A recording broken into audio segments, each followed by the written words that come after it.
Praise the Lord. ஆண்டவராகிய இயேசுவின் நாமத்தில் அன்பின் வாழ்த்துக்கள். இந்த அற்புதமான நல்ல காணொளி மூலமாக உங்களை சந்திக்கிறதுல மிகுந்த மகிழ்ச்சி அடைகிறேன்.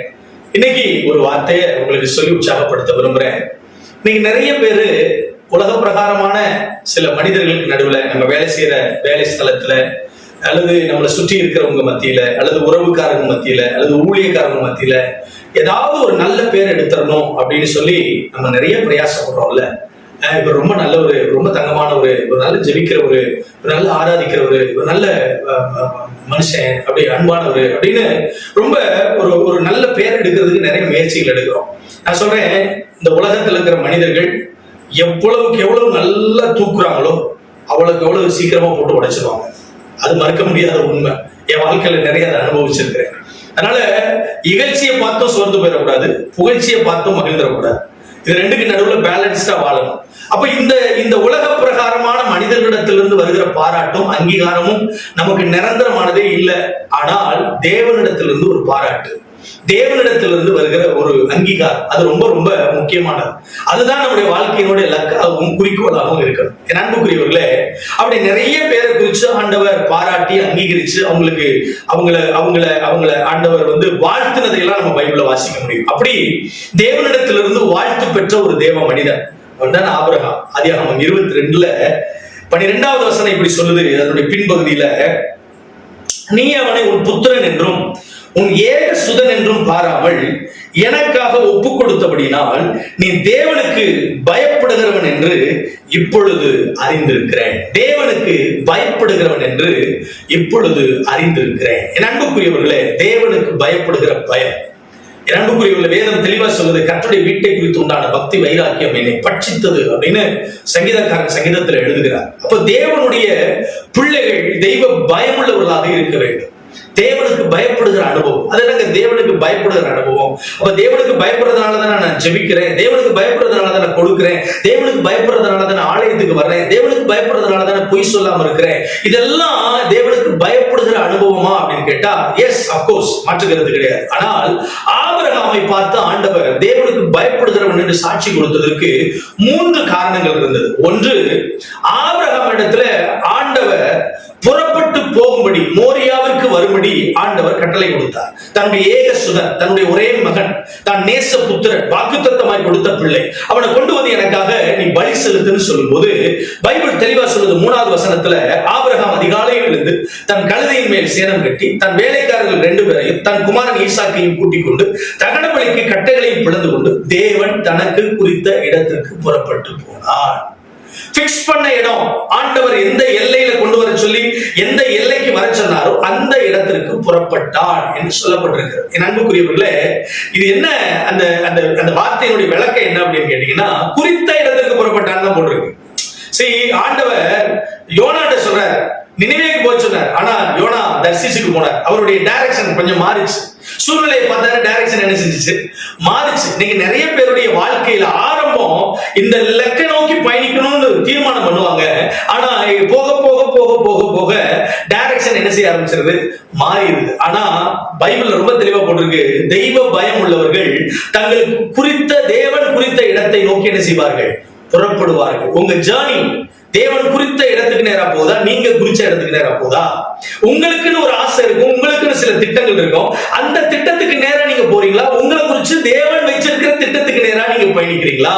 அது ரொம்ப முக்கியம். அப்ப தேவனுக்கு பயப்படுகிறவர்கள் தேவன் குறித்த திசைக்கு நேராக பயணிக்க முற்படுவார்கள். 2வது, பைபிள் சொல்லுது 4வது வசனத்துல, 3ஆம் நாளில் ஆபிரகாம் தன் கண்களை ஏறெடுத்து பார்த்து தூரத்திலே அந்த இடத்தை கண்டான். என்பானவர்களே, புறப்பட்டான். 2வது, கண்டான், அந்த இடத்தை கண்டான். அவன், கர்த்தர் எனக்கு குறிச்சு வச்ச இடம் இதுதான், இன்னும் கொஞ்சம் தூரம் நான் பயணிக்கணும், இன்னும் அந்த இடத்துக்கு நான் போகணும், அதோ அந்த இடத்துல தான் கர்த்தர் எனக்கான பலிபீடத்தை வச்சிருக்கிறார், நான் கட்டணும்னு விரும்பின பலிபீடத்தை அங்கதான் ஆயத்தப்படுத்தி வச்சிருக்கிறாரு, அங்கதான் நான் என் பிள்ளைய நான் பலி செலுத்தணும், ஆண்டவர் எனக்கு சொன்ன இடம் அதுதான். பார்த்தான். என் அன்புக்குரியவர்களே, இன்னைக்கு நம்முடைய கண்களை திறக்கும்படி கர்த்தர் விரும்புகிறார். கர்த்தர் நமக்கு குறிச்சு வச்சிருக்கிற இடத்தை பார்க்கணும். சரி, நம்ம டிராவல் பண்ணாதான் நம்முடைய விசுவாச வாழ்க்கையில, நம்முடைய விசுவாச ஓட்டத்துல சோர்ந்து போகாமல், எந்த ஒரு சூழ்நிலை நம்மளை முடக்கினாலும் அதை உடைத்துக் கொண்டு எழுந்து புறப்பட நம்ம ஆரம்பிக்கும் போதும், நாம் அவைகளை பார்க்கும் போதும் தான் நம்முடைய விசுவாசம் வளர ஆரம்பிக்கும். நம்ம கர்த்தருக்காக செயல்பட முடியும். இன்னைக்கு அநேகருடைய கண்கள் பூட்டப்பட்டு விட்டது. ஆவிக்குரிய கண்கள் பூட்டப்பட்டு விட்டது. கர்த்தர் உங்க கண்களை திறக்க விரும்புகிறார். மூன்றாவது பைபிள் ரொம்ப தெளிவா சொல்லுது, தேவன் அவனுக்கு சொல்லி இருந்த இடத்திற்கு வந்தார்கள். 9ஆம் வசனம் சொல்லுது, கர்த்தர் பிக்ஸ் பண்ண பவுண்டரிக்குள்ள வந்தார். என் அன்புக்குரியவர்களே, தேவனுக்கு பயந்தவர்கள் அப்படிப்பட்டவர்களா இருப்பார்கள். அதை விசுவாசத்தோடு பார்ப்பார்கள், அந்த இடத்தை பார்ப்பார்கள், கர்த்தர் வச்சிருக்கிற நன்மையை பார்ப்பாங்க, கர்த்தர் வச்சிருக்கிற எல்லையை பார்ப்பாங்க, கர்த்தர் வச்சிருக்கிற திட்டத்தை பார்ப்பாங்க. கண்கள் திறக்கப்பட்டிருக்கும். இரண்டாவது, சாக்கு போக்குகள் எதையும் சொல்லாம புறப்படுவாங்க, ஆயத்தமாகுவாங்க. மூணாவது, கர்த்தர் குறிச்ச எல்லையில வருவாங்க. எத்தனை டிஸ்ட்ராக்ஷன் வந்தாலும், எத்தனை தடைகள் வந்தாலும், எத்தனை போராட்டங்கள் வந்தாலும், எத்தனை சவால்கள் வந்தாலும், எத்தனை மன உளைச்சல்கள் வந்தாலும், கர்த்தர் பிக்ஸ் பண்ண எல்லைக்குள்ள வருவாங்க. அவர்தான் தேவனுக்கு பயந்தவர்கள். ஆபிரகாம் அவனுடைய வாழ்க்கையில் இதெல்லாம் இருந்ததுனாலதான் ஆபிரகாமை பார்த்து கர்த்தர் சொல்றார், நீ கர்த்தருக்கு பயந்தவன், நீ கர்த்தருக்கு பயந்தவன். அவன் உன் பிள்ளையை நீ எனக்குன்னு கொடுக்கிறதுக்கு அவனை சுமந்துகிட்டு வருங்க. யோசிச்சு பாருங்க, அவன் புறப்படும் போது எத்தனை காரியங்கள், எத்தனை பேர் என்னெல்லாம் சொல்லியிருப்பாங்க, எத்தனை தடைகள் மனசுக்குள்ள என்னெல்லாம் ஓடி இருக்கும், எல்லாத்தையும் நினைச்சிட்டு அங்கேயே உட்கார அவன் ஸ்டார்ட் பண்ணிட்டான் ஜேர்னியை. ஆண்டவர் என்ன சொன்னாரோ அதை நோக்கி பயணிக்க ஆரம்பிச்சுட்டான். ரெண்டாவது, அதை பார்க்கிறான், தூரத்துல பார்க்கிறான். ஓ, அந்த இடம் தான், அங்கேதான் பலிபீடம் கட்டப்பட போகிறதோ, அங்கேதான் விறகுகள் அடுக்கப்பட போகிறதோ, அங்கேதான் என் நேச மகனை நான் பலி செலுத்த போகிறேனோ, அந்த இடத்தை பார்க்கிறான். அந்த இடத்தை பார்க்கிறான். மனசுக்குள்ள எத்தனை யோசனைகள், எத்தனை டிஸ்ட்ராக்ஷன். எதுக்கு நீ அவ்வளவு தூரம் போகணும், எதுக்கு உன் பிள்ளை இல்லையா, நீ தயவு செய்து கொடுக்காத அப்படின்னு ஏராளமான மன ஓட்டங்கள் ஓடி இருந்தாலும் அதை உடைத்துக் கொண்டு அதை பார்க்கிறான். நான் கொடுக்க போகிற இடம் அல்ல, பெறப்போகிற இடம். நான் பெறப்போகிற இடம் அதுதான். அவன் என் அன்புக்குரிய தேவ பிள்ளைகளே, இன்னைக்கு கர்த்தர் உங்களோட பேசுறாரு. நீங்க கர்த்தருக்கு பயப்படுகிறவர்களாய், அவன் கர்த்தர் உங்களுக்கு குறிச்சு வச்சிருக்க இடத்தை நீங்க பாருங்க. அது நெகட்டிவான பிளேஸா அல்ல, அதுதான் உங்க வாழ்க்கையுடைய வாக்குத்தத்தங்களை, சுதந்திரங்களை திட்டம் பண்ணி கொள்ளுகிற, அதை நீங்கள் உறுதிப்படுத்திக் கொள்ளுகிற, ஆண்டவர் உங்களோட உடன்படிக்கை பண்ணுகிற இடம். அதை பாருங்கள், அதை பாருங்கள், அதை பாருங்கள். அவன் கர்த்தர் குறித்த இடத்திற்கு வந்து பாருங்கள். தேவ ஆலயத்திற்கு, தேவ சமூகத்துக்கு, தேவ பிரசன்னத்துக்கு வந்து பாருங்கள். கர்த்தர் யெகோவா ஈரே என்பதை நீங்கள் பார்ப்பீர்கள். அவர் உங்கள் தேவைகளை சந்திக்கிறவர் என்பதை பார்ப்பீர்கள். கர்த்தர் எல்லாவற்றையும் பார்த்துக் கொள்வார் என்கிற அந்த ஆழமான நம்பிக்கையை அங்கே நீங்கள் பார்ப்பீர்கள். ஆண்டவர் உங்களை அந்த இடத்திற்கு கொண்டு வர விரும்புகிறார். நீங்க கர்த்தருக்கு பயந்தவர்கள் என்கிற நல்ல அங்கீகாரத்தை அவரிடத்திலிருந்து பெற்றுக்கொள்ள பிரயாசப்படுங்கள். கட்டாயம் கர்த்தர் உங்களை ஆசீர்வதிப்பார். ஜெபிக்கலாம். அன்பின் தகப்பனே, இந்த நல்ல காணொளியின் மூலமாக உங்களுடைய பிள்ளைகளோடு பேசிக் கொண்டிருக்கிற வார்த்தைக்காக ஸ்தோத்திரம். ஆபிரகாம் எப்படி கர்த்தருக்கு பயப்படுகிறவன் என்று உம்மிடத்திலிருந்து நற்சாட்சியை பெற்றுக் கொண்டாரோ, அதே போல நாங்களும் உம்மிடத்திலிருந்து நல்ல சாட்சிகளை பெற்றுக்கொண்டு, ஆண்டவரே, நாங்க நல்லா ஜெபிக்கிறவங்க சொல்றதை விட, நல்லா ஆராதிக்கிறவங்க சொல்றதை விட, நல்ல ஊழியம் செஞ்சவங்க சொல்றதை விட, உமக்கு பயந்தவர்கள் என்று சொல்லுகிற அந்த நல்ல பாக்கியமுள்ள வார்த்தையை பெற்றுக்கொள்ள எங்களுக்கு கிருபை தாரும்.